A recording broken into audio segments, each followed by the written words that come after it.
Pembahasan ini sangat penting sekali untuk kita bahas, karena tidur itu ada mukjizat di dalamnya, ada keajaiban-keajaiban di dalamnya. Bahkan tidur sendiri bisa mencetak manusia itu menjadi orang-orang besar. Kalau orang paham tentang adab tidur, di balik tidur itu banyak manusia-manusia besar dari kalangan para ulama dan yang lainnya itu terlahir dari adab-adab ini.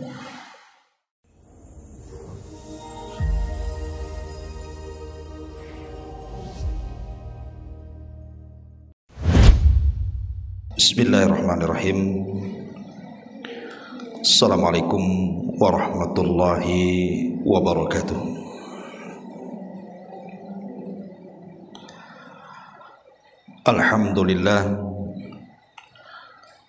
Alhamdulillahilladzi bi ni'matihi tatimmus shalihat. Asyhadu an la ilaha illallah wahdahu rabbil la syarika lah. Wa asyhadu anna Muhammadan abduhu wa rasuluhu alladzi la nabiyya ba'da, amma ba'du. Alhamdulillah, di pagi menjelang siang ini kita bisa duduk kembali untuk berthalabul ilmi, dan kita masih melanjutkan kajian kita membahas kitab Minhajul Muslim, dan kita masuk pada pasal ke-14 tentang adab-adab seputar tidur. Pembahasan ini sangat penting sekali untuk kita bahas, karena tidur itu ada mukjizat di dalamnya, ada keajaiban-keajaiban di dalamnya. Bahkan tidur sendiri bisa mencetak manusia itu menjadi orang-orang besar. Kalau orang paham tentang adab tidur, di balik tidur itu banyak manusia-manusia besar dari kalangan para ulama dan yang lainnya itu terlahir dari adab-adab ini. Saya contohkan saja Urwah ibnu Zubair. Urwah ibn Zubair saat dia masih muda, dia membawa kawannya, kemudian ngobrol setelah Isya sampai larut malam. Kemudian Aisyah radhiyallahu anha, karena Aisyah adalah bibinya, maka menegur Urwah ini dan mengatakan, ya Urwah, laisa hakadha ma fa'ala an-nabiyyu sallallahu alaihi wasallam. Bukan seperti ini yang dilakukan Nabi. Nabi tidak pernah bergadang selarut ini. Nabi sallallahu alaihi wasallam memerintahkan langsung tidur setelah Isya. Maka Urwah pun mengikuti nasihat bibinya Aisyah radhiyallahu anha. Apa yang terjadi? Urwah menjadi ulama besar. Siapa yang tidak kenal Urwah ibn Zubair, ulama yang sangat besar di zaman itu, sampai hari ini namanya dikenang karena kebesaran ilmunya. Lalu apa hubung kait dia menjadi ulama dengan tidur cepat? Karena orang yang tidur cepat ba'da Isya, maka dia akan bisa bangun tengah malam atau minimalnya sepertiga malam akhir. sehingga tidak ada waktu yang terbuang sia-sia, dan dia bisa belajar sehingga menjadi ulama besar.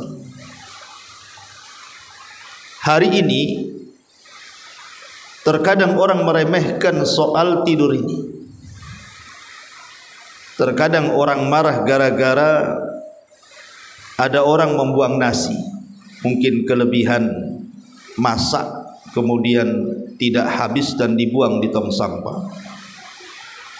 Mungkin kita katakan orang itu orang yang mubazir, tetapi tidak terpikir bahwa betapa banyak orang yang memubazirkan hidup mereka dan waktu mereka dengan tidur. Itu mubazir semubazir-mubazirnya itu. Sebesar-besar mubazir itu ketika orang menghabiskan waktu membuang sia-sia dengan tidur. Karena orang tidur itu tidak sadar, bisa 2 jam, bisa 3 jam, bisa 1 hari kan itu ya. Kecuali kalau tidurnya itu mengikut kepada tidurnya Nabi sallallahu alaihi wa ala alihi wasallam. Makanya pembahasan tidur ini penting, karena saking pentingnya pembahasan tidur ini sampai Al-Quran mengatur kapan tidur dan kapan bangun. Tidak mungkin Al-Quran mengatur kapan tidur dan kapan bangun itu kecuali karena perkara itu besar, perkara itu agung. Karena kalau seandainya perkara itu tidak besar, ngapain Al-Quran bicara di situ? Umpamanya ibu suka masak, suka resep masing-masing kan. Ada yang suka sayur asem, ada yang suka soto, gulai, rawon, macam-macam. Kemudian ibu buka Quran cari resep, bu.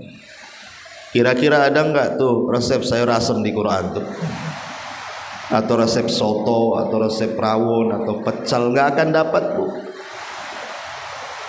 Kenapa Quran tidak menyebutkan resep-resep itu? Karena itu remeh-temeh, tidak perlu cari Quran itu untuk membuat resep-resep makanan itu. Tetapi ketika Al-Quran bicara soal kapan tidur dan kapan bangun itu, menunjukkan ini bukan perkara remeh-temeh, ini perkara besar, diatur dalam Islam. Karena ada keajaiban dan mukjizat yang akan didapat bagi orang yang paham soal urusan tidur dan bangun ini. Ma'asyiral muslimat yang dimuliakan Allah Subhanahu wa taala. Di sini muallif rahimahullahu taala mengatakan seorang muslim berpandangan bahwa tidur itu bagian daripada karunia dan nikmat. Ya, karena orang yang tidak bisa tidur kan tersiksa. Orang kalau tidak bisa tidur itu sangat-sangat tersiksa. Bahkan ada sebagian orang itu tidak bisa tidur kecuali harus menegak obat kan. Ada orang yang seperti itu. Tak bisa tidur saya Ustaz kecuali harus minum obat. Kalau tidak minum obat sehari 2 hari dia tidak bisa tidur sama sekali. Nah, ini kan tersiksa luar biasa. Tapi ada orang yang mudah tidur, bu. Nengok bantal saja belum nempel kepala, bu, udah nguap-nguap dia.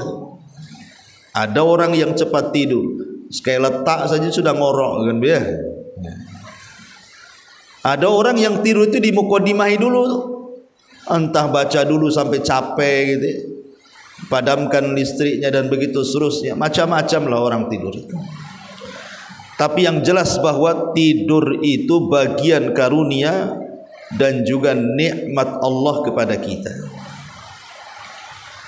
Makanya Allah Subhanahu wa taala mengatakan wa min rahmatihi ja'ala lakumul laila wan nahara litaskunu fihi wa litabtagu min fadli wa la'allakum tashkurun. Dan karena rahmatnya Dia jadikan untukmu malam dan siang supaya kamu beristirahat pada malam itu, dan supaya di siang hari kamu bisa mencari sebagian dari karunia-Nya. Apa yang Allah Subhanahu wa taala tuntut? Agar kamu bersyukur kepada Allah Subhanahu wa taala. Bersyukur kita masih bisa tidur. Karena orang yang tidak bisa tidur itu tersiksa, saya katakan tadi. Dan bersyukur Allah sudah letakkan kapan waktu tidur, kapan waktu kerja. Kapan waktu tidur? Ya malam. Makanya Allah buat malam itu mudah untuk tidur. Allah robah cuacanya. Kalau malam itu kan agak dingin karena tidak ada matahari, yang ada bulan. Allah robah cuaca siang menjadi panas matahari supaya orang tidak ngantuk dan bisa bekerja. Jadi Allah sudah letakkan tuh waktu-waktunya. Dan ini nikmat dari Allah Subhanahu wa taala. Kalau seandainya Allah jadikan siang sepanjang masa, kapan kita bisa tidur tuh? Dan kalau Allah jadikan sepanjang masa malam, kapan pula kita bekerja? Tapi Allah Subhanahu wa taala sudah letakkan, inilah waktu tidur, ini waktu kerja. Dan itu rahmat, karunia, nikmat yang Allah anugerahkan kepada kita. Wa ja'alna naumakum subata, dan kami jadikan tidurmu digunakan untuk istirahat. Ma'asyiral muslimat yang dimuliakan Allah Subhanahu wa taala. Sebelum kita lebih lanjut menjelaskan soal mukjizat tidur ini, kita tahu bahwa Nabi sallallahu alaihi wasallam adalah manusia yang paling mulia yang Allah utus di alam semesta ini. Bahkan semulia-mulia manusia dari seluruh manusia, karena dia adalah pemimpin para nabi dan rasul dan pemimpin manusia di akhir zaman. Nabi SAW sudah mencontohkan kepada kita bagaimana seseorang itu kapan harus tidur dan kapan harus bangun. Kadang-kadang Bu, seseorang itu kalau bertanya sama orang tidur, biasanya pertanyaannya, Bu, kapan kamu bangun? Saya bangun jam 5. Ya pantaslah kamu tak bisa subuh, lewat subuhnya. Jam 5 atau jam 6 baru kamu bangun. Sebenarnya pertanyaan itu dibalik, jangan seperti itu. Tapi tanya kepada dia, kapan kamu tidur, Bu? Sebab kapan tidur itulah menentukan bangun. Kalau tidur ba'da isya, insya Allah enggak usah dikasih alarm sekalipun, tengah malam atau sepertiga malam akhir itu dipastikan dia bangun. Karena sudah lama kalau tidur 5-6 jam itu sudah terbangun orang, kecuali dia capek kan gitu ya. Tapi kalau tidurnya jam 1 kemudian mengharap bangun jam 3, nggak yakin saya, Bu. Nggak yakin.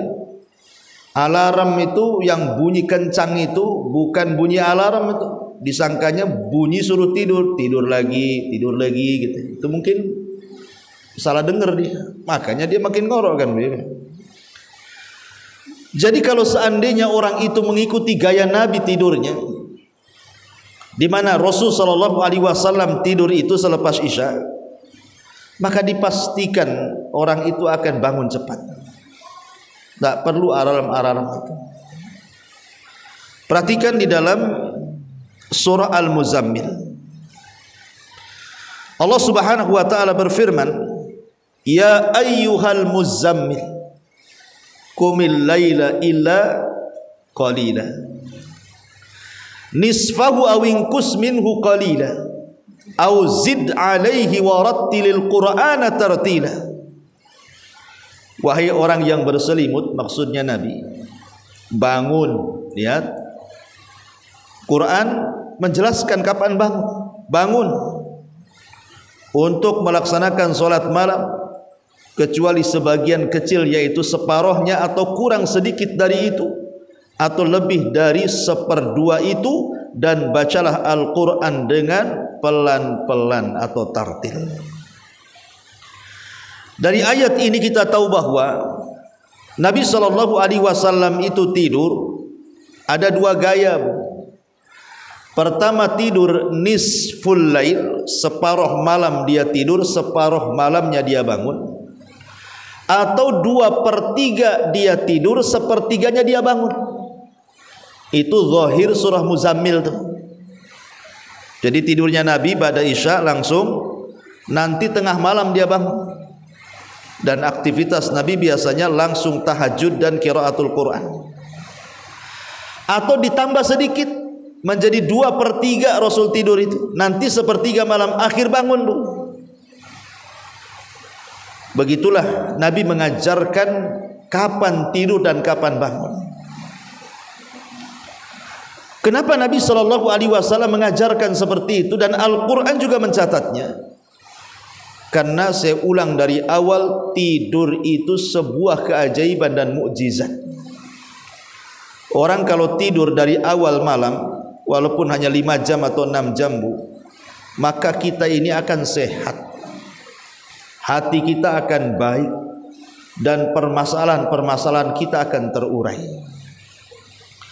Tapi kalau kita tertidur atau sengaja tidur tengah malam, sampai kemudian lewat tahajud, lewat sampai ke subuh-subuhnya lah lewat, dia bangun setengah 6 atau jam 6 atau naudzubillah sampai jam 9 dia bangun, dipastikan jiwanya rusak, dipastikan jiwanya buruk, dan akan banyak masalah yang tidak tahu masalah itu datang dari mana. Mana dalilnya? Nabi SAW bersabda, bagaimana orang yang tidur itu akan didatangi syaitan. Apa kata Nabi SAW? Nabi mengatakan, ya'qidus syaitan ala qafiyati ahadikum idhana. Kata Rasul, syaitan itu, Bu, akan datang. Syaitan itu akan datang kepada setiap orang yang tidur, kemudian mengikat 3 ikatan di tengkuknya, salasa uqadin, yadribu kulla uqdatin makanaha alaika lailun tawilun farkud, kata syaitan.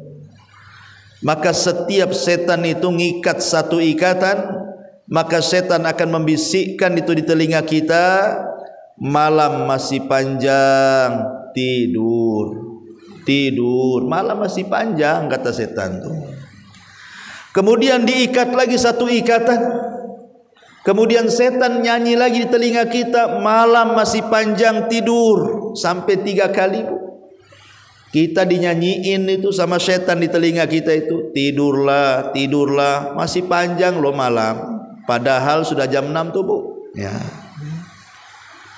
Maka Rasul SAW mengatakan, fa in istaiqadha, kalau dia terbangun di 1/3 malam sebelum subuh tuh, fa dzakarallah, dia pun langsung mengingat Allah. Alhamdulillahilladzi ba'dama amatana wa ilaihin nusyur, langsung berzikir dia. Kemudian ketika dia berzikir, inhallat uqdatun, maka 1 ikatan lepas di tengkuknya. Fa in tawaddaa inhallat uqdah, kalau dia berwudu 2 ikatan hilang pada dia. Fa in shalla inhallat uqdatu kulluha, kalau seandainya dia salat, maka lepaslah 3 ikatan semuanya dari tengkuknya. Apa yang terjadi? Fa asbaha nasyitan tayyiban nafsi wa illa asbaha khabithan nafsi kaslan, kata Rasul, sehingga dia pun menjadi ceria hidupnya, penuh semangat hidupnya, tidak kalut hidupnya, tidak stres hidupnya, tidak banyak masalah hidupnya. Namun jika tidak demikian, maka dia akan memasuki waktu pagi dengan jiwa yang jelek, malas, dan akan banyak masalah hidupnya. Lihat, Bu, bagaimana Nabi SAW sudah memberikan konsep kepada kita. Kalau jiwa kita ingin baik, hati kita ingin tenang, muka kita ingin ceria, masalah teruraikan pelan-pelan dan tidak ada problem dalam hidupnya, ikutilah mukjizat tidur ini. Tidur cepat, bangun juga cepat. Karena begini Bu, kenapa orang-orang yang kemudian bablas fajarnya, sholat subuhnya, jangan lagi cerita tahajudnya, jangan lagi cerita baca Quran sepertiga malamnya, kenapa kemudian hidupnya rungsek tuh Bu? Ya karena ikatan setan belum terurai di tengkuknya. Ikatannya itu kalau tiap hari seperti itu, 3 ikatan, besoknya lagi 3 ikatan, besoknya lagi, nggak semerawut tuh ikatan itu. Cuman cara tarik benangnya tuh. Makanya jiwanya buruk, hidupnya rungsek, banyak masalah gitu ya. Itulah yang menjadikan konsep tidur Nabi itu menjadi sebuah kesehatan, baik kesehatan rohani ataupun kesehatan jasmani. Dan itu kita bisa buktikan kualitas tidur awal.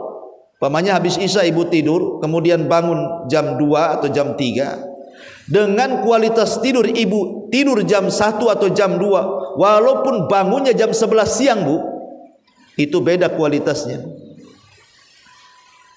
Tidur cepat, bangun cepat, itu rasanya enak ke badan. Walaupun ibu umpamanya habiskan qiyamul lail, baca Quran, nanti pada subuh itu ya ada ngantuk-ngantuk sedikit, tapi ibu tidak akan lemas hidupnya, akan semangat. Tapi kalau tidur jam 1 bangun jam 11, bangun jam 11 siang itu bangun tuh masih lemes dia. Kenapa? Karena tengkunya diikat setan tadi. Makanya konsep tidur dalam Islam itu penting dipelajari ya. Ma'asyiral muslimat yang dimuliakan Allah Subhanahu wa taala. Kenapa Nabi sallallahu alaihi wasallam sampai-sampai mengatakan dalam sebuah hadis, kata Nabi sallallahu alaihi wasallam dalam sebuah hadis,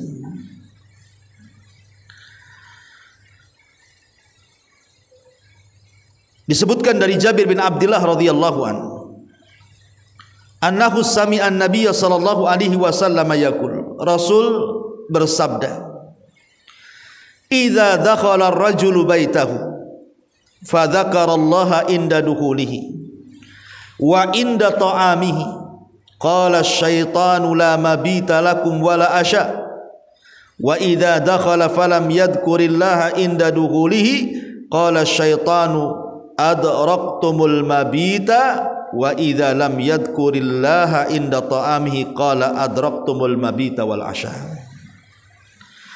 Jika seseorang masuk rumahnya kemudian dia menyebut nama Allah ketika memasukinya, dan ketika makan, maka setan akan berkata kepada kawan-kawannya, tidak ada tempat tidur malam ini di rumah ini, dan tidak ada makan untuk kalian. Tapi jika seseorang masuk dan menyebut dan tidak menyebut nama Allah, maka setan akan berkata, kalian dapat tempat tidur di sini. Dan kalau dia tidak menyebut nama Allah ketika makan, maka setan akan mengatakan kepada kawan-kawannya, selamat, kalian dapat penginapan dan dapat makan di tempat ini. Artinya setan itu mengincar rumah-rumah yang di situ tidak dibacakan nama-nama Allah. Saat masuk rumah tidak salam, tidak baca basmalah. Saat makan minum juga main makan main minum, tidak makan, tidak baca basmalah. Maka setan akan mengincar tuh rumah-rumah yang kayak gitu. Maka setan akan menyeru kawan-kawannya, ini penghuninya tidak ada menyebut nama Allah. Berarti malam ini kita bisa nginap di sini. Malam ini kita bisa sarapan di sini. Lihat. Jadi rumah-rumah itu tiap malam diincar setan. Rumah siapapun. Kalau dia menyebut nama Allah, maka setan tidak akan masuk. Kalau tidak menyebut nama Allah, maka setan akan masuk. Artinya bahwa setan itu gentayangan tengah malam. Mereka cari tempat-tempat penginapan. Dari sini kata para ulama, kenapa Nabi SAW menganjurkan tidur di awal itu? Karena ada 3 waktu setan yang kita harus hindari. 3 waktu setan. Kapan 3 waktu setan itu? Pertama menjelang maghrib. Nabi SAW sampai mengatakan, idza kana junhul laili,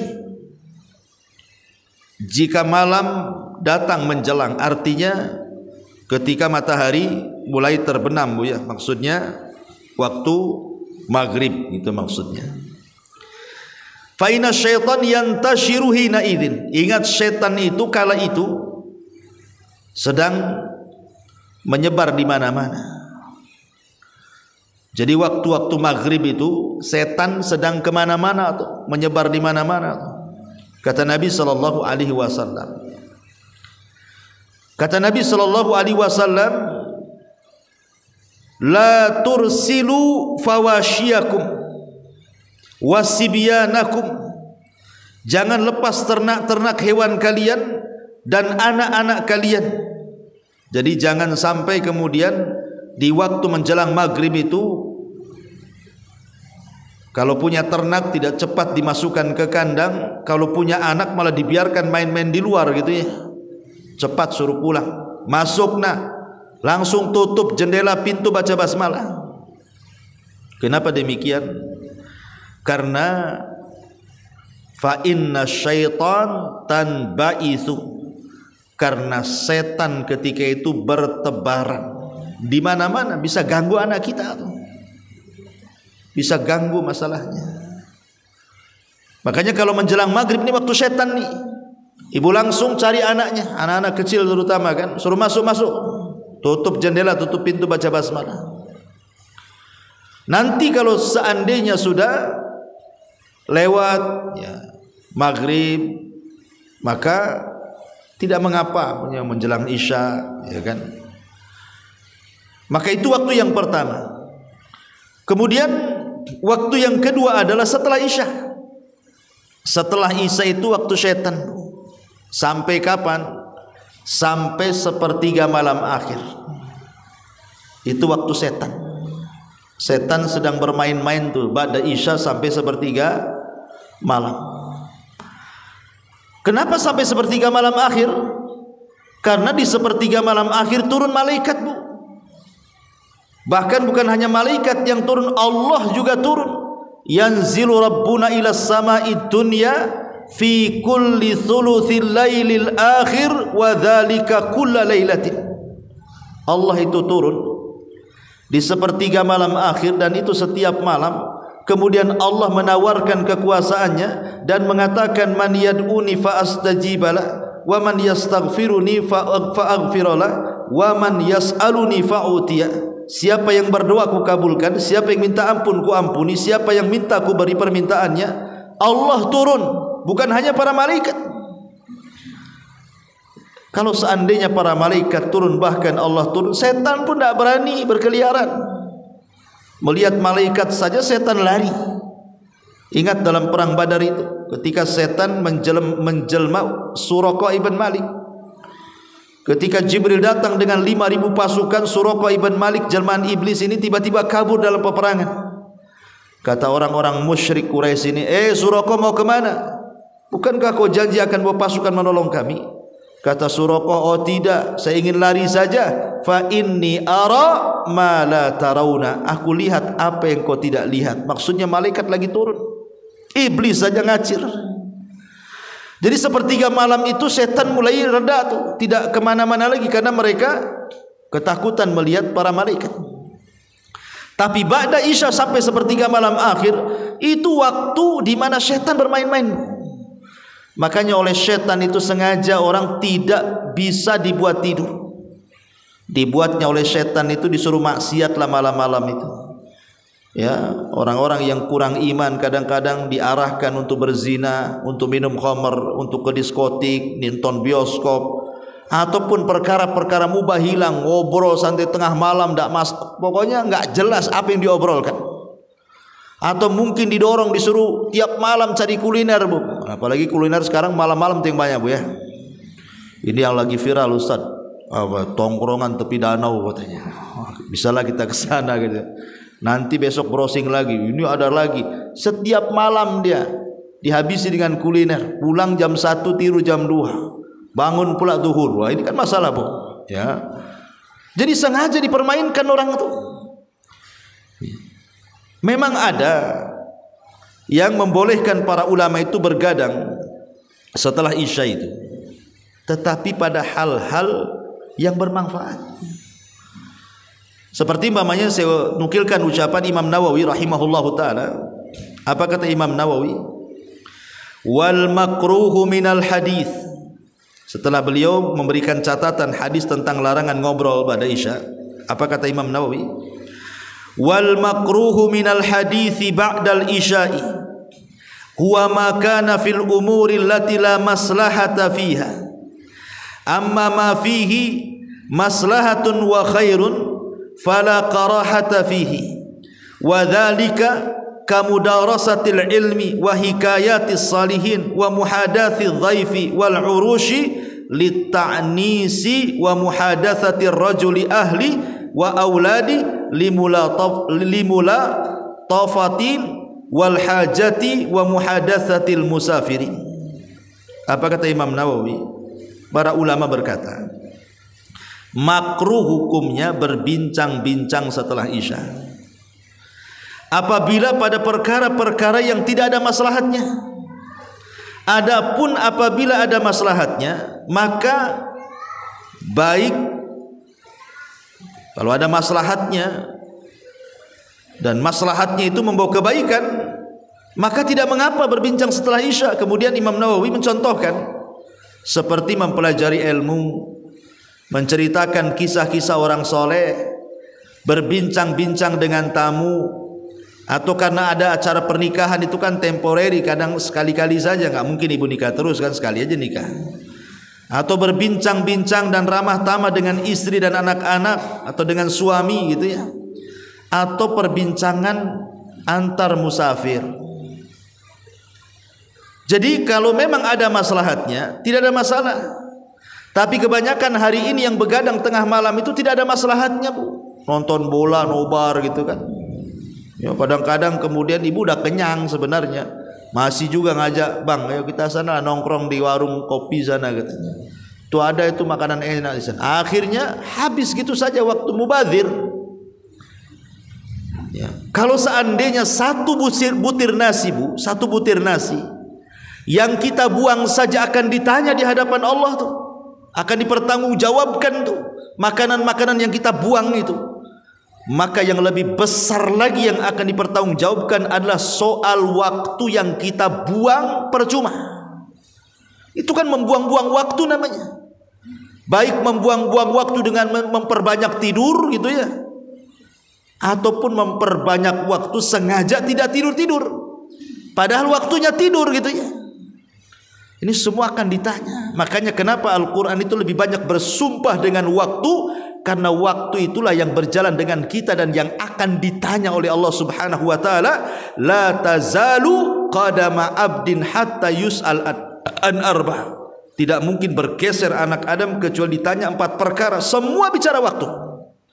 Tentang umurnya kemana dia habiskan, masa mudanya kemana dia habiskan, ilmunya sudahkah ia amalkan, hartanya sudahkah ia sedekahkan, dari mana dia dapat, kemana dia belanjakan. Semua bicara waktu.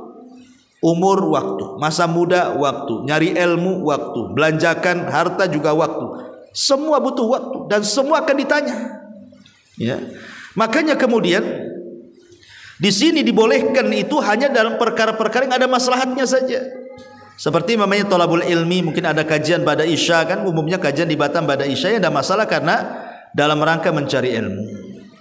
Atau mungkin ibu dongeng sama anak-anak ibu gitu ya, mungkin dongeng sahabat Nabi, dongengin para ulama salaf ya, sehingga kemudian dipahamkan kepada anak-anak sehingga yang harusnya tidur jam 9 bablas pula jam 11 karena asik bercerita. Nggak apa-apa karena ceritanya maslahat ya, cerita orang-orang soleh.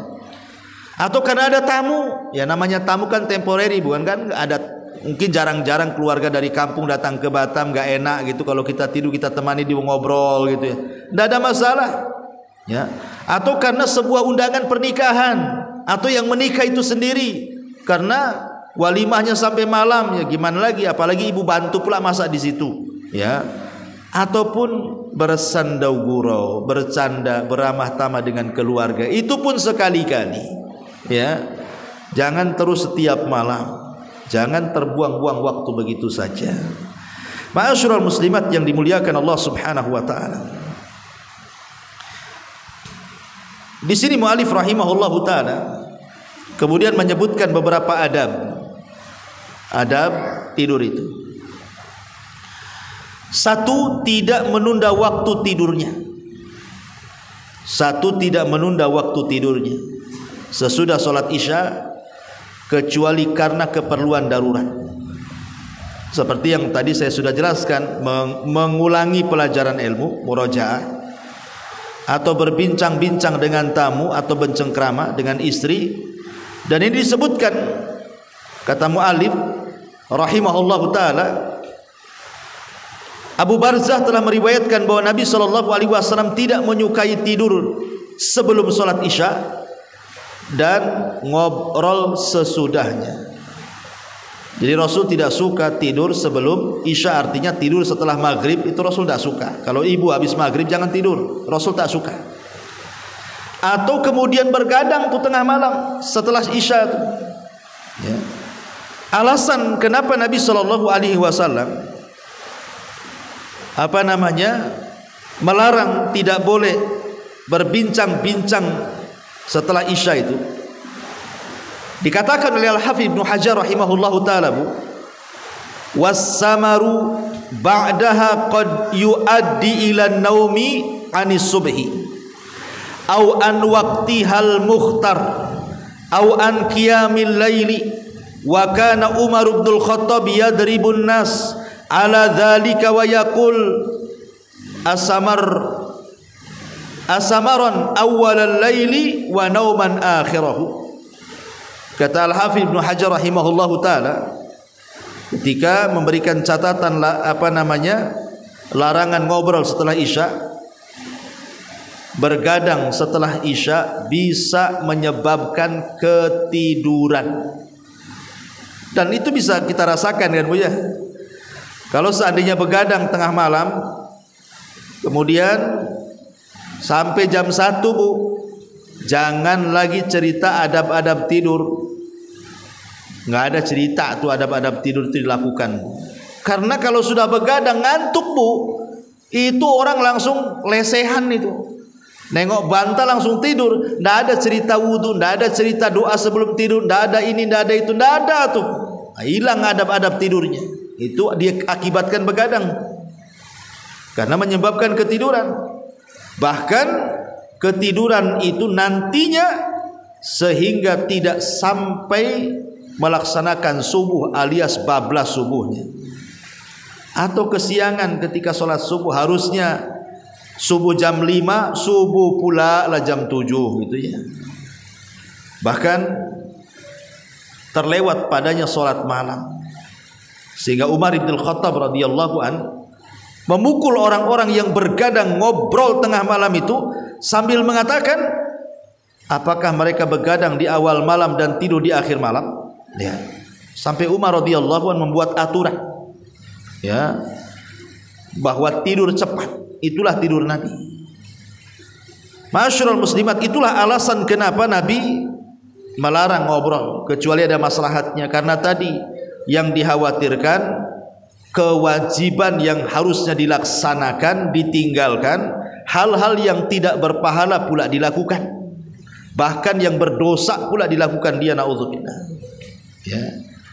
Ma'asyiral muslimat yang dimuliakan Allah Azza wa Jalla. Kemudian yang kedua, berusaha untuk tidak tidur sebelum berwudu terlebih dahulu. Nabi SAW sudah memberikan aturan dengan sabdanya dari kepada Bara ibn Azib radhiyallahu an, idza ataita madja'aka fatawadda wudu'aka lis-salati. Hei Bara, apabila engkau hendak tidur ke pembaringanmu, maka berwudulah terlebih dahulu sebagaimana wudumu untuk solat. Sebagaimana wudumu untuk solat. Kenapa, Bu? Kenapa kita disuruh berwudu? Sebagian ulama mengatakan begini, orang kalau ingin tahu seseorang itu mati husnul khotimah atau su'ul khotimah, orang kalau ingin tahu seseorang itu mati husnul khotimah atau su'ul khotimah, itu lihat pekerjaan sebelum tidurnya. Kalau pekerjaan sebelum tidurnya dia berwudu, dia berzikir, dia baca Quran, dia ibadah, dia witir, dan begitu seterusnya, sedekah, pokoknya ibadah-ibadah, maka kemudian dia tidur, kalau Allah takdirkan tidak bangun lagi alias meninggal, maka dipastikan dia husnul khotimah. Dipastikan dia husnul khotimah. Tapi kalau sebelum tidurnya aktivitasnya maksiat kepada Allah Azza wa Jalla, dia berzina, dia minum khamr, dia hura-hura, dia membadzirkan hartanya, dia main-main dengan tidak ada faedahnya, kemudian tidur tidak berzikir, tidur tidak berwudu, main tidur, main lantak saja bahasa kitanya, kemudian Allah takdirkan dia bangun atau tidak bangun lagi alias meninggal, dipastikan su'ul khotimah, Bu. Makanya bahaya tidur itu, karena tidur itu kan saudara kematian. Sebagaimana Rasul ditanya, Rasul apa di sorga itu ada tidur? Kata Rasul, ya ndak ada lah, karena tidur itu saudara kematian, sementara di sorga tidak ada kematian. Orang tidur itu tidak tahu apakah besok bangun lagi atau tidak bangun lagi, kan tidak tahu tuh. Makanya kemudian Rasul itu mengarahkan supaya kita berwudu sehingga kondisi kita suci.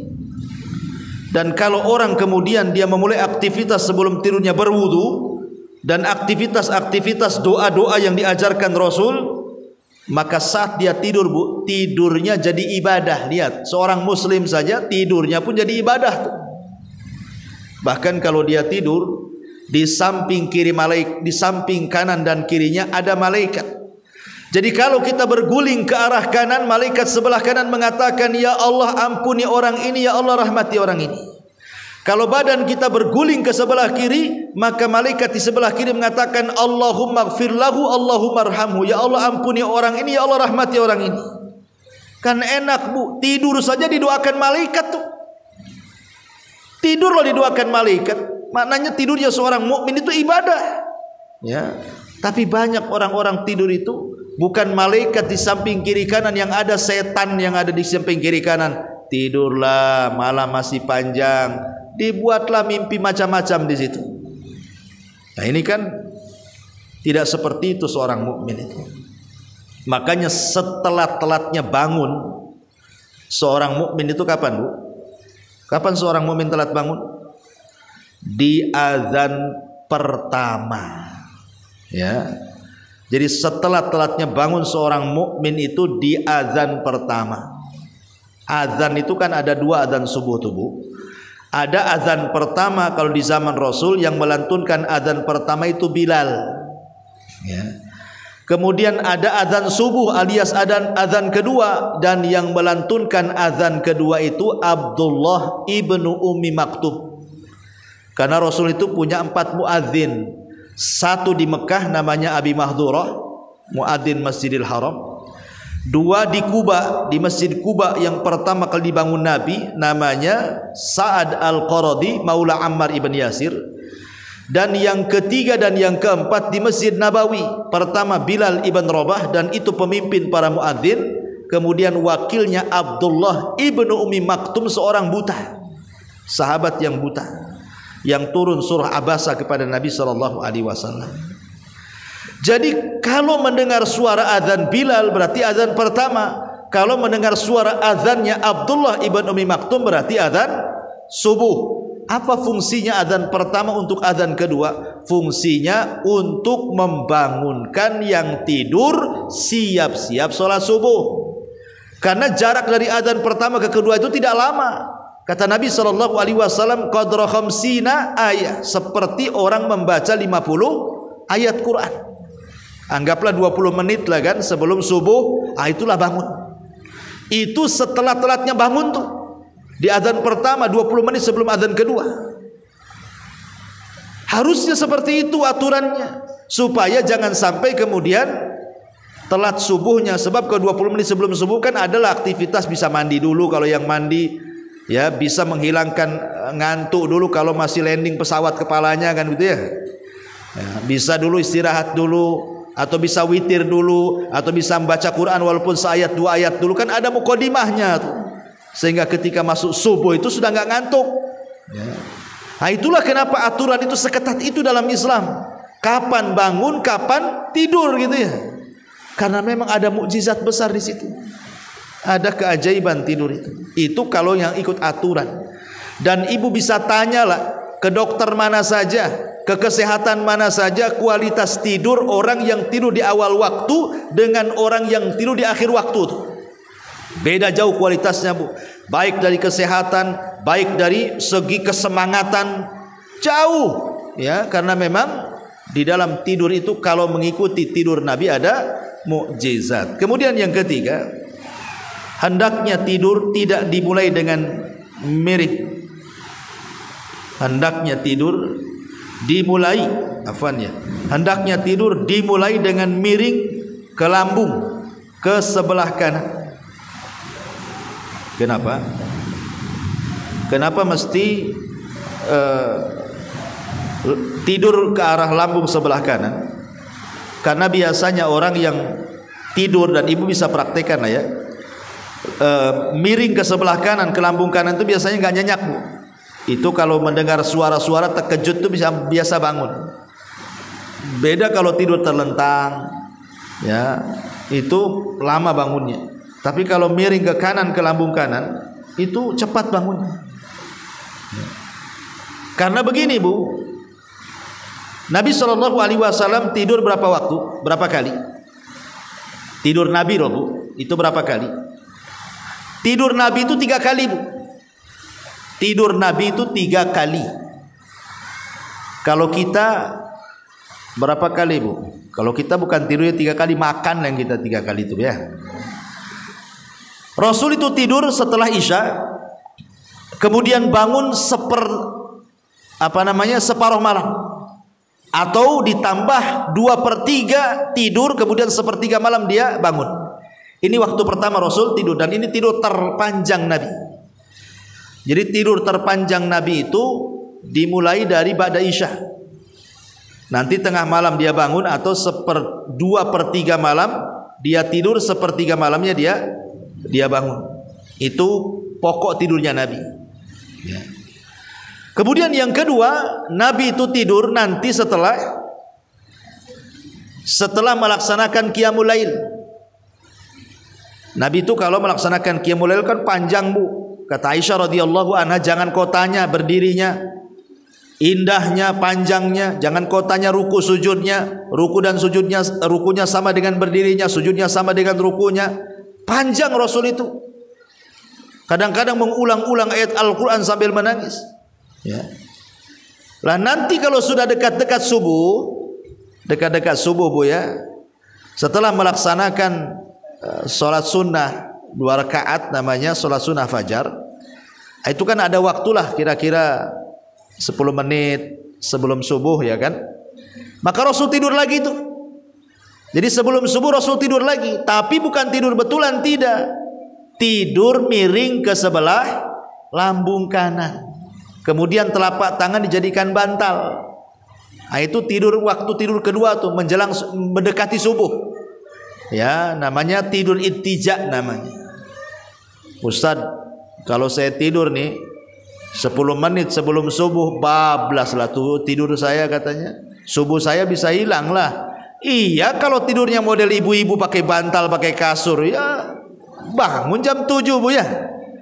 Nah, kalau ingin tidur menjelang subuh itu 10 menit sebelum subuh, itu bukan tidur, itu maksudnya sleep chicken maksudnya, Bu. Maksudnya ya tidur ayam, supaya meluruskan pinggang karena keletihan habis qiyamul lail. maka dibaringkan ke lambung kanan, hanya sekedar untuk merebahkan saja, itu maksudnya. Tapi kalau seandainya pun tertidur, insya Allah kalau seandainya posisi tidurnya seperti itu nggak akan nyenyak, Bu. Pasti dengar azan bangun tuh. Ya. Ini yang kedua. Dan yang ketiga, waktu tidurnya Nabi itu adalah tidur kailulah. Tidur kailulah itu ada yang mengatakan setelah zuhur, ada yang mengatakan sebelum zuhur. Itu khilaf ulama. Ya, tapi intinya tidur siang lah. Walaupun saya sendiri cenderung kepada pendapat sebelum zuhur, kira-kira 1 jam sebelum zuhur. Tapi kalau setelah zuhur pun ada masalah. Intinya kailulah itu tidur siang. Kenapa? Karena kailulah itu dalam rangka menyelisihi setan. Tadi kan saya ulang, waktu setan ada 3 kan, Bu. Setelah isya, sebelum maghrib sampai terbenam matahari, setelah isya sampai sepertiga malam, dan ini yang ketiga, siang. Ya, siang itu tempat setan bermain-main, karena setan gak tidur siang tuh, sengaja orang itu dibuat jangan tidur.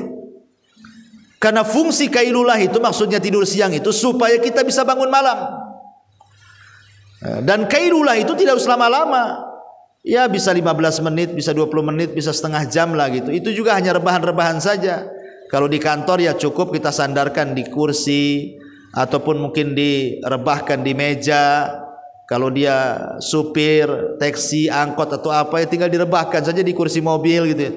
Hanya sekedar untuk menghilangkan keletihan kerja 1 hari, supaya urat-urat ini tidak tegang. Dan itu sudah diteliti oleh Barat.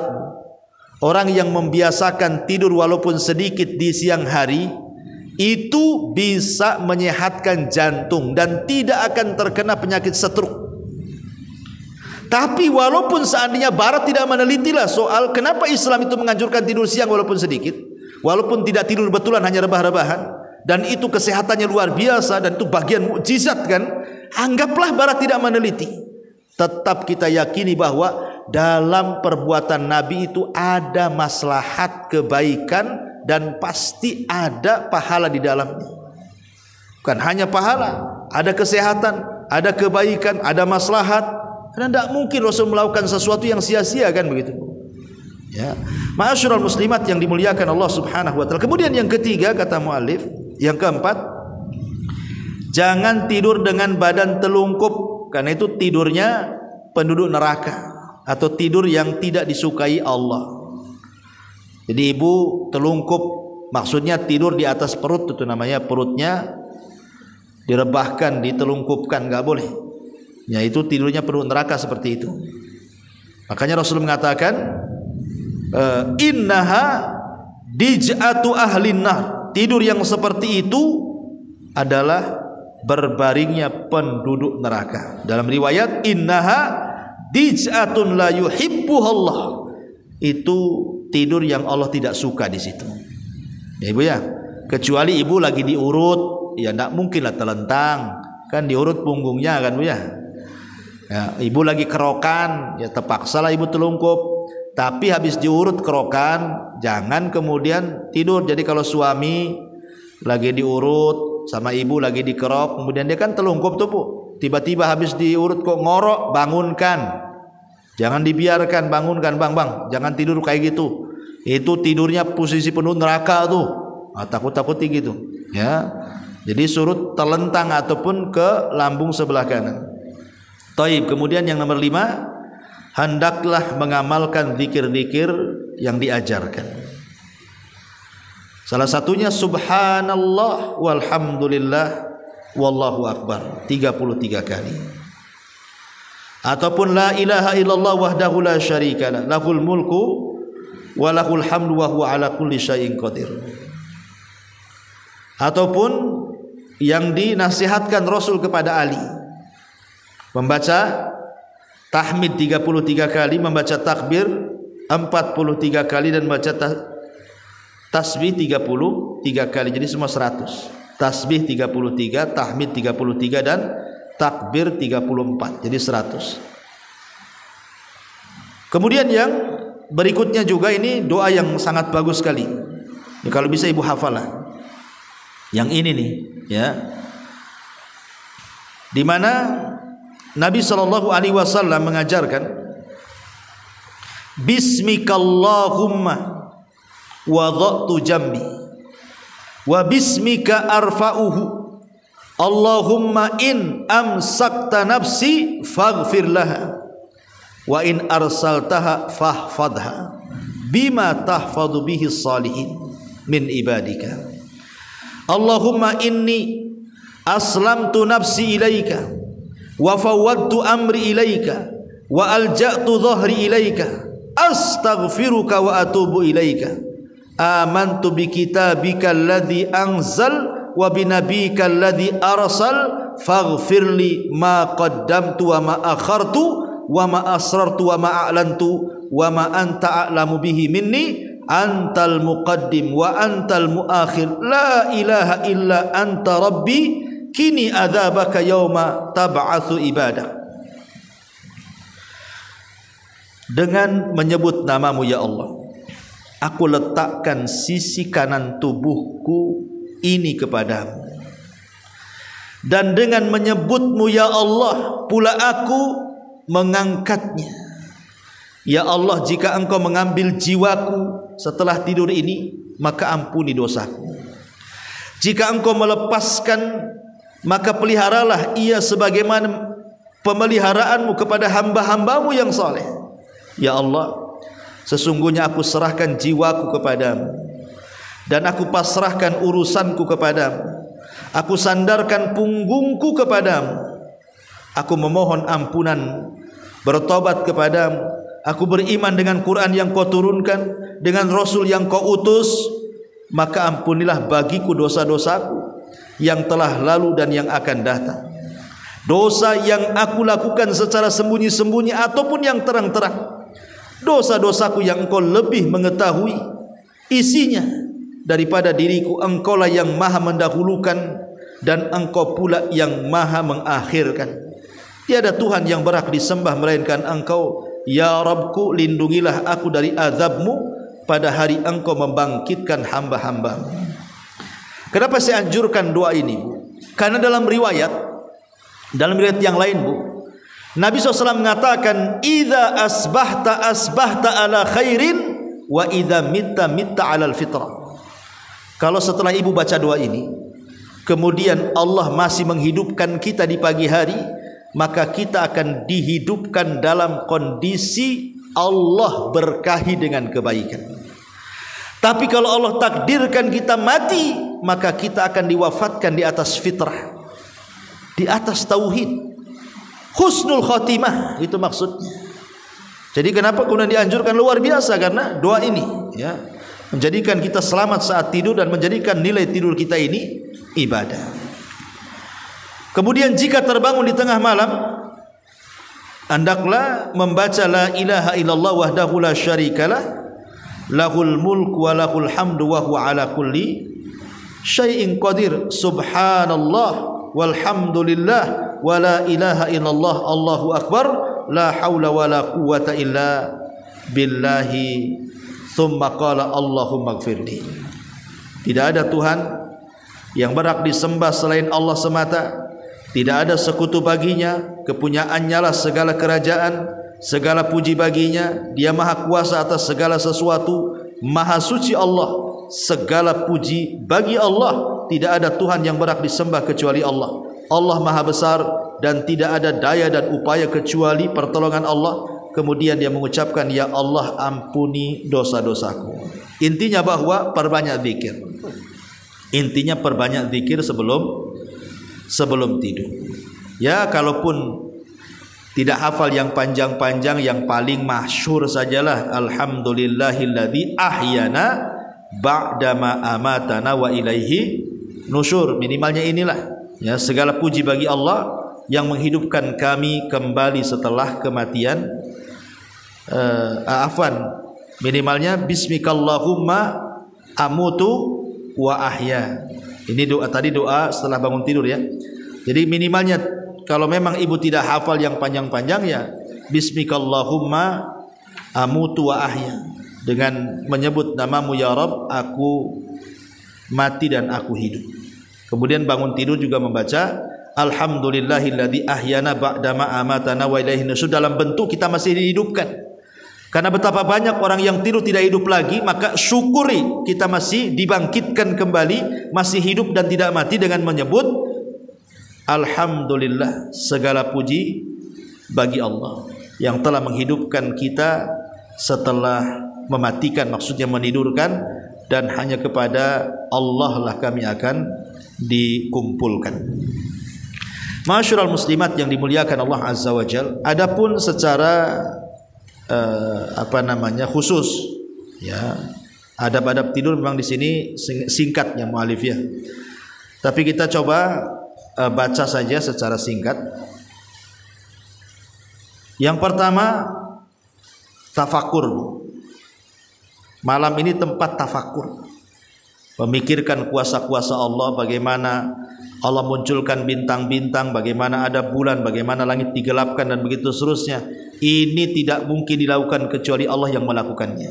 Di situ tafakur dengan kekuasaan namanya, supaya kita makin dalam keimanan kita kepada Allah. Kemudian juga kalau malam sebelum tidur matikan lampu, tutup pintu, tutup jendela, tutup mungkin kuali-kuali yang masih tersisa ada makan, atau ada makanan di meja, tutup, entah pakai apalah tutupnya.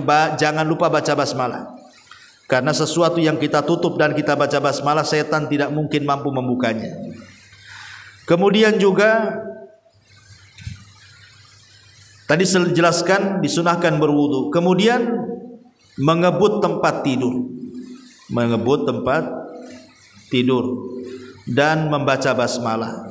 Jadi ibu sebelum tidur, kan sekarang ada pengebut tidur itu pakai apa tuh Bu? Pakai sapu lidi ya Bu ya?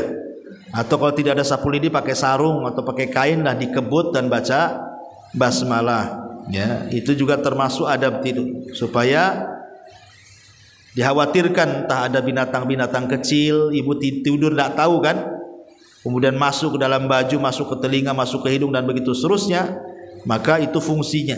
Ya. Kemudian juga tadi sudah jelaskan tidur ke lambung kanan. Kemudian juga membaca ayat kursi.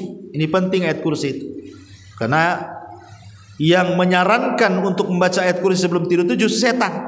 Setan menyarankan Abu Hurairah, "Hei Abu Hurairah, kalau engkau ingin selamat dari gangguan setan, baca ayat kursi sebelum tidur," katanya. Ini yang ngomong ini setan. Kemudian disampaikan kepada Rasul oleh Abu Hurairah, kata Rasul, "Shadaqaka wa huwa kadzub." Setan itu dalam bab ini benar, tapi dia itu pendusta, hati-hati gitu. Jadi baca ayat kursi sebelum tidur, ya. Kemudian juga tadi jelaskan berwudu.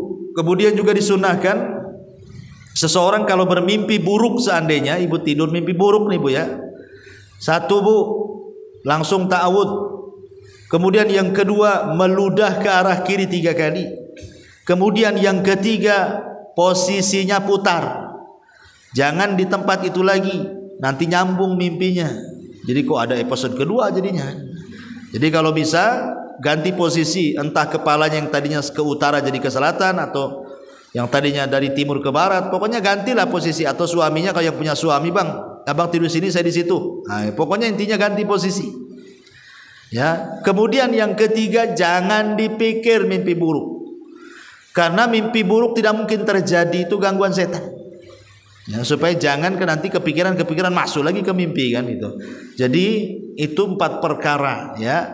Ta'awudz, kemudian meludah ke arah kiri 3 kali, kemudian ganti posisi, kemudian jangan dipikir, karena mimpi buruk tidak mungkin terjadi. Itu kalau mimpi ya. Kemudian tidur lagi gitu ya. Kemudian kalau seandainya terbangun juga, ibu sudah lama tidur kan, bangun sepertiga malam, kemudian ibu berzikir, kemudian wudu, kemudian sholat, kemudian ngantuk, ibu tidur lagi, insya Allah Bu, tidur yang kedua kali tidak akan diikat setan kepalanya. Jadi setan itu akan mengikat di permulaan tidur saja. Tapi kalau ibu bangun tengah malam kemudian berwudu atau baca Quran atau tahajud atau sholat 2 rakaat saja, kemudian ngantuk tidur lagi, itu tidak akan diikat lagi. Nah, ya. Nah, kemudian juga secara umum ya, kalau seandainya seseorang kemudian tertidur kemudian Harusnya dia memang sudah niatkan bangun subuh, tapi Allah takdirkanlah tahu-tahu subuh lewat, padahal sudah benar dia tidurnya itu awal malam, entah karena lelah letih, kesiangan pula. Dia tidak bangun jam 5 atau jam 4, bangun pula jam 7, artinya kan subuh sudah lewat tubuh ya. Maka tetap ketika bangun langsung sholat subuh, karena di situ waktunya, walaupun dah keluar waktu. Karena Rasul yang mengatakan barang siapa yang tertidur atau lupa dari sholat, maka sholatlah ketika terbangun atau ketika ingat. Inilah diantara adab-adab seputar tidur. Taib, sebelum saya tutup silahkan kalau yang bertanya.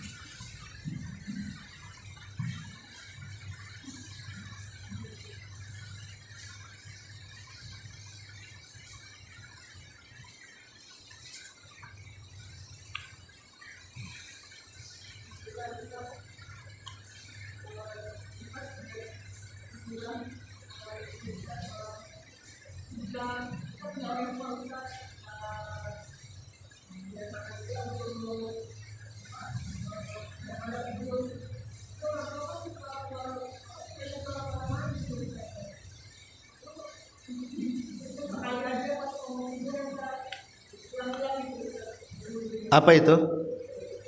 Yang diulang-ulang? Berwudu. Kenapa? Pikun.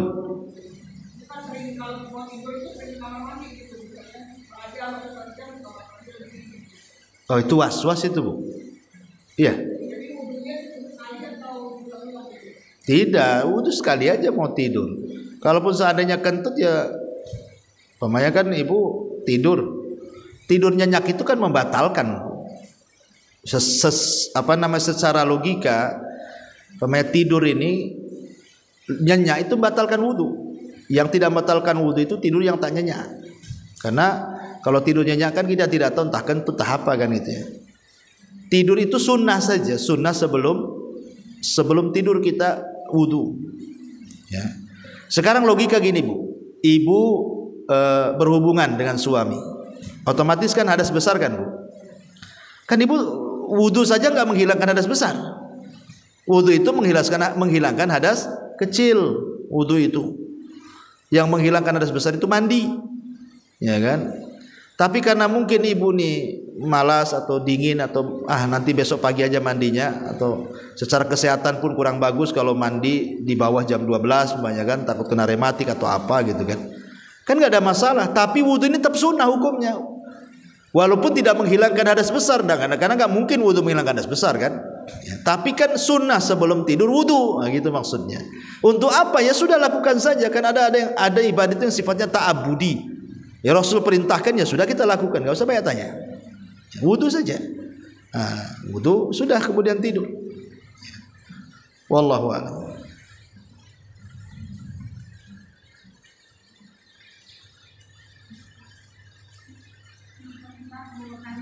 Iya.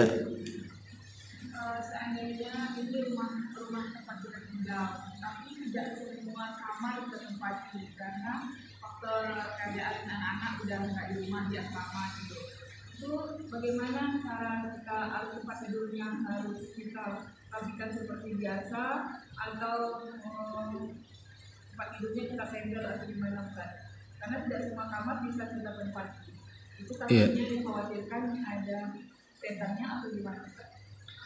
Ya, alhamdulillah. Ya memang ada hadis yang mengatakan tentang kamar yang tidak ditempati itu akan ditempati oleh syaitan kan gitu kan. Ya karena rumah atau pengisi rumahnya itu tidak pernah berzikir kepada Allah. Tadi kan ada hadis yang mengatakan kalau setiap masuk rumah baca salam, baca basmalah, ketika makan dan minum kemudian kita baca basmalah, maka setan tidak akan nginap di rumah kita dan tidak akan ikut makan juga dengan kita. Orang yang rumahnya diinapi setan itu karena jarang berzikir, jarang baca Quran, tidak pernah sholat dalam rumah gitu ya. Dijadikannya rumah seperti kuburan. Nah, itu setan banyaklah masuk di situ. Ya. Tetapi kalau memang kita merasa was-was, maka nggak masalah lah ibu berganti-ganti tidur, kadang di rumah, di kamar anaknya karena jarang ditempati, ya sekali-kali tidur di situ. Ya. Kalau apa nih Mbak? Ini kemungkinan untuk berganti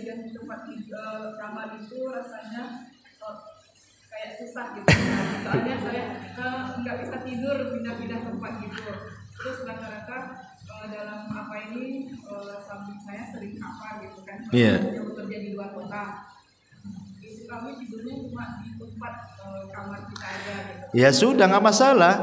Tapi di waktu-waktu tertentu ibu sholat di kamar itu atau baca Quran di situ atau dzikir di situ kan bisa, Bu. Tidak harus mesti tidur di situ. Iya. Ya di kamar itu ibu baca Quran, di kamar anaknya, sholat di situ, gitu ya. Jadi nggak ada masalah. Ya, yang penting ibu berada dalam rumah, ya. Kemudian juga dibersihkan karena setan kan suka di tempat-tempat kotor masalahnya kan. Tetap kamar walaupun anak lagi mondok, lagi ini tetap kondisinya harus bersih, wangi, gitu ya. Nah, supaya jangan ditempati oleh setan karena setan suka di tempat-tempat kotor. Jangan dibiarkan. Ya, jangan kemudian setahun pulang nggak pernah dibuka gitu, tahu-tahu sarang laba-laba semua isinya. Ya. Jadi ya memang kita di zaman sekarang kan kehidupan berbeda dengan zaman dulu. Kalau dulu kan memang bangun rumah agak sulit, ya agak sulit karena ekonomi. Nah, sekarang Allah bentangkan dunia kepada kaum muslimin, bangun rumah besar-besar, kamar pula banyak-banyak gitu kan. Kadang-kadang kamar yang banyak itu nggak ditempati. Ya makanya kalau seandainya ibu sudah anak-anak sudah besar kan gitu ya, kita tinggal berdua dengan suami gitu, ya direnov aja lah rumah tuh. Kalau udah nggak ada lagi yang tempat tinggal di situ, ya mungkin taruhlah satu kamar mungkin ada tamu anak gitu ya, yang bisa ditempati kalau ada tamu gitu. Ya saya kira kalau kita banyak beribadah, banyak berzikir dari rumah, insya Allah tidak ada setan yang masuk di situ. Wallahu a'lam. Iya.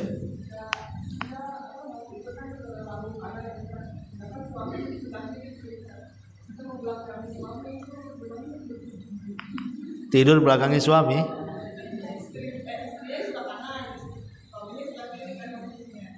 Ya mungkin lagi pegal punggungnya gitu ya. Kalau terlentang atau masing-masing, kalau ke lambung itu kan berarti kan istri yang membelakangi suami atau suami yang belakangi istri ya kan itu ya. Kalau semua ke lambung ya kan. Ya kan satu posisi itu bukan, kita tidak tahu juga. Itu kan posisi ketika memang betul-betul sudah ngantuk kan itu. Kalau masih baring-baring di kasur kan masih bisa bercanda ngomong, ya posisinya ya terserah lah kan gitu ya. Tapi kalau udah ngantuk betul, ya nah itulah langsung ibu ambil posisi gitu ya. Nah, ini kan sunnah Nabi, memang sunnahnya seperti itu. Sunnah Nabi memang berbaring ke lambung kanan. Tapi bukan berarti kalau tidak tidur menghadap ke lambung kanan kemudian haram, tidak. Ini kan sunnah. Nah, sunnah Nabi. Tidak berdosa, Bu, tapi ya sekali-kalilah seperti itu gitu ya. Atau kalau menjadi kebiasaan malah itu lebih bagus. Ya, kadang kalau orang tidak terbiasa memang agak sulit, kecuali kalau pegal punggungnya aja baru dia guling ke kanan, nanti pegal gulung ke kiri kan itu ya. Ya orang tidur itu sebenarnya tidak ada aturan, cuman sunnah Nabi seperti itu. Ya, ke lambung kanan bagi orang-orang yang ingin bangun malam. Karena itu paling mudah bangunnya seperti itu. Kalau ingin bangun cepat ya seperti itu posisi tidurnya, ke lambung kanan. Kalau ingin nyenyak ya telentang aja, Bu. Itu dipastikan nyenyak tuh kan itu ya. Ya. Tapi alhamdulillah sekarang juga Allah mudahkan dengan adanya alarm. Ya dulu kan sulit alarm itu. Kalau sekarang kan alhamdulillah setiap handphone ada alarmnya. Ada volumenya, bisa dikeraskan sampai tetangga dengar gitu ya. Jadi bisalah pakai alarm kalau memang posisi tidur, itu kan sunnah, sekali lagi sunnah. Cuman masalahnya kan begini, dulu para sahabat mereka menjalankan sunnah itu karena itu sunnah. Tapi kita di zaman sekarang meninggalkan sunnah itu karena itu sunnah. Gitu ya Bu ya. Itulah bedanya. Sahabat menjalankan sunnah alasannya karena sunnah. Kita pula meninggalkan sunnah alasannya karena sunnah juga. Ah itu kan sunnah saja katanya. Akhirnya tidak dilakukan Bu ya. Nah itu. Ya kalau ini kan konsep Nabi itu, kalau buat konsep pasti tidak ada celak di situ, pasti ada kebaikannya. Ya cuman kita saja yang kadang-kadang tidak mau mengikuti cara Nabi. Ya soal tadi saling membelakangi ya memang harus seperti itu. Ya gimana caranya? Ya otomatis kalau suaminya yang sebelah kiri ya nanti dia punggungnya membelakangi istrinya atau sebaliknya kan itu ya. Ya sekali lagi ini kan posisi saat-saat sudah mulai ngantuk sekali aja kita pakai seperti itu. Nanti dan ya ibu minta maaf bang, ini kan sunnah, terpaksa saya punggungi. Saya nggak marah lagi gitu kan. Jadi ya ngomong baik-baik sama suaminya. Tapi insya Allah kalau suaminya paham itu sunnah nggak akan dia masalah, kecuali memang sebelumnya dimukodimahi dengan pertengkaran, itu lain lagi. Memang sengaja ibu itu munggungi suami kan, karena memang diawali dengan pertengkaran. Loh, kalau nggak ada apa-apa ya insya Allah nggak ada masalah ya. Lagi suaminya kenal sunnah juga. Wallahu a'lam. Baik, saya kira cukup, sudah reda juga hujan, alhamdulillah. Ya, di sini kita tutup dengan doa kafaratul majelis. Subhanallah bihamdika asyhadu an la ilaha illa anta astaghfiruka.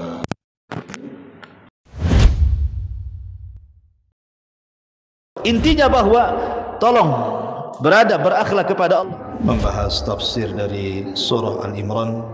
Lahirlah Imam Muslim, Abi Dawud, Tirmidzi, Ibnu Hibban. Jadi ketika Yunus alaihi salatu wassalam terkena undian itu,